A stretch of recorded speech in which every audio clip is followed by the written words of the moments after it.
Hello everyone and welcome back. आज के session में हम ये देखने वाले हैं कि ऐसा क्या फैक्टर है जिससे डिसाइड होता है कि आपका एग्जैक्टली ब्लड ग्रुप क्या रहेगा।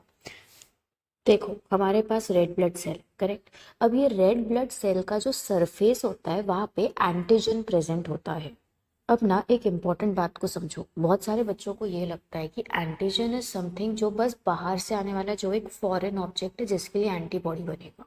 ये ज़रूरी नहीं है कि एंटीजन हमेशा बाहर से ही आएगा, वो बॉडी में भी प्रेजेंट होता है।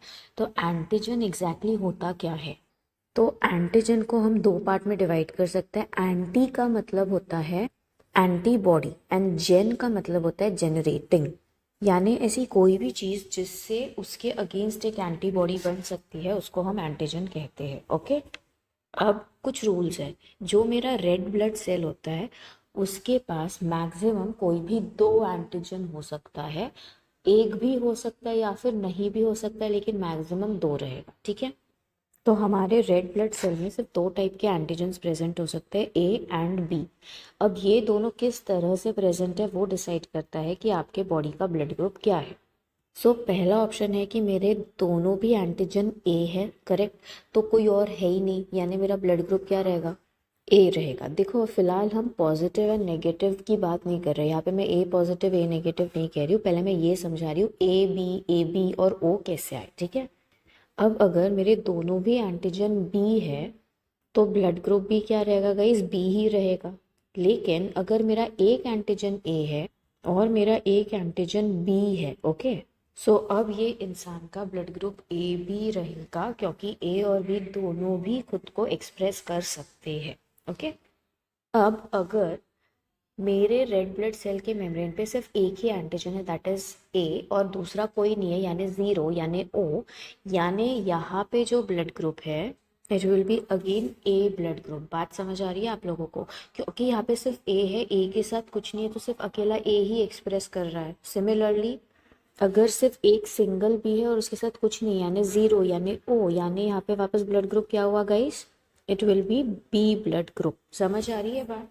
लेकिन अगर मेरा रेड ब्लड सेल ऐसा है जिसके पास कोई एंटीजन ही प्रेजेंट नहीं है, यानी कुछ है ही नहीं, यानी जीरो जीरो, यानी ओ ओ, यानी यहाँ पे ब्लड ग्रुप हुआ ओ।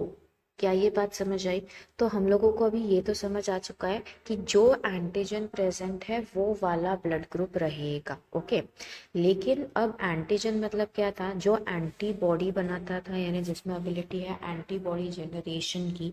तो एंटीबॉडी कहाँ प्रेजेंट है, बात को समझो। एंटीजन कहाँ है? आरबीसी के मेम्ब्रेन पे, एंड उसकी एंटीबॉडी कहाँ है? प्लाज्मा में। समझ आई बात? अकॉर्डिंग टू मेरे जो एंटीजन है उस हिसाब से अब हम गेस करने की कोशिश करते हैं मेरे एंटीबॉडीज कौन से है। बात को समझो। अगर सेम एंटीजन का एंटीबॉडी रहेगा तो क्या हो जाएगा? एंटीजन एंटीबॉडी कॉम्प्लेक्स बन जाएगा, करेक्ट। यानी सेम एंटीजन वाला एंटीबॉडी में नहीं रख सकते बॉडी में, नहीं तो ब्लड की क्लॉटिंग हो जाएगी। तो I have given you a hint. अब हम गेस करते हैं कि मेरा एंटीबॉडी कौन सा है। तो सबसे पहले मेरा ब्लड ग्रुप है ए, जहाँ पे दोनों भी ए है, करेक्ट। तो यहाँ पे मेरा एंटीबॉडी कौन सा होगा? There will be B antibody. समझ आ रही है बात? अब मेरा नेक्स्ट है जहाँ पे मेरा बी ब्लड ग्रुप है, तो यहाँ पे मेरा एंटीबॉडी कौन सा रहेगा? उसका अपोजिट, यानी आपको प्लाज्मा में मिलेगी ए एंटीबॉडी, ओके। अब नेक्स्ट है ए बी। अब बात को समझो, यहाँ पे ए और बी दोनों ही एंटीजन प्रेजेंट है, तो यहाँ पे इस इंसान के ब्लड में कोई भी एंटीबॉडी प्रेजेंट नहीं हो सकती है, नहीं तो क्या हो जाएगा? ब्लड क्लॉट हो जाएगा। अब नेक्स्ट पे आओ। वापस से ब्लड ग्रुप क्या है? ए है, तो वापस से एंटीबॉडी क्या हो जाएगी?